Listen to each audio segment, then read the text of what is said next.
Welcome to Local Edition. My name is Brad Pomerance. Thank you so much for joining us. Our guest is Bruce Greenwood. You have seen him on television and on screen for a lot of years, Bruce, I have to say. More than I'd Some like of to count. my favorite films in your career, 13 Days, Capote, Double Jeopardy, but more importantly, you have Star Trek that's out in the theaters. Congratulations on a great opening weekend. Thank you. We'll talk about that in a moment. Okay. First, I want to talk about you and your friendship with an amazing woman. Her name is Laura Lee Hughes. Tell us what you're doing together.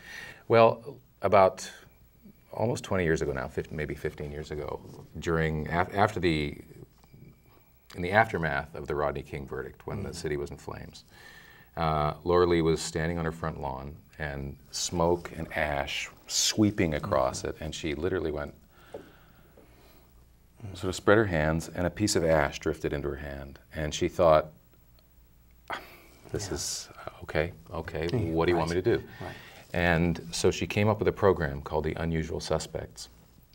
And what it does, it's an outreach program that at that time went into the system, kids that were incarcerated, and created a theater program that's 12 weeks long and encourages these kids who many times are from opposing gangs to tell their stories. So you have a circle of kids, maybe 20 kids, angry, alienated, Right. not willing to talk, not willing to communicate with one another, and not willing to step outside the gang culture that requires them to meet violence with violence.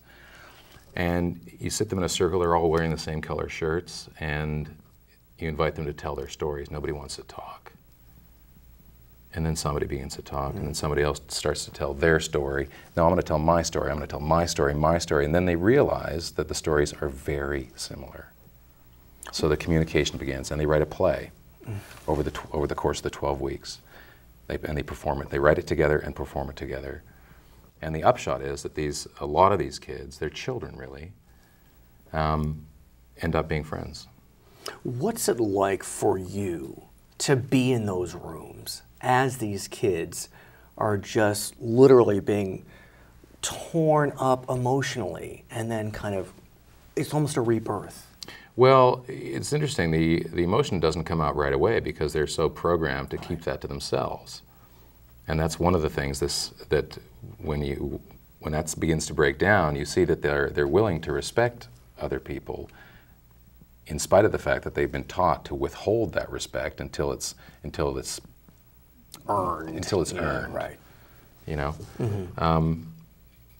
Yeah, it's really cathartic for the instructors as well as for the students. Do you feel as if this organization, I mean, it's self-evident, but what do you see as are the positive results? Well, the positive results they're easy to quantify in many ways, and one, not least, is that the violence among these offenders who have been in this program drops by 80%. One of the tricks is keeping the continuity, though, and with continuity, you require funding. So you can go into, for example, if I go into a program with these kids and say, I'm going to be with you for 12 weeks, and I don't show up the third week, it's just another broken promise. So if you tell them we're going to be with you for 12 weeks, and after that we're going to try and continue to help you live by the ethic that you discovered when you were in the program, you got to step up, and you have to continue to be there. Let's shift gears slightly. It's hard to do, but I do want to shift gears slightly and talk about Star Trek. It's in the theaters. It's doing very well. How was it for you? It was really exciting. It was really exciting. JJ's a very fun guy. The director. Yeah, and the kids, Pine and Zach, and we just had a riot. I mean, it was really, really fun. Bruce, I got to say, I'm so glad you came, and I'm really touched by what you're doing, and I hope our viewers will get involved. Bruce, thanks for joining us. Thank you. Local Edition, my name is Brad Pomerance.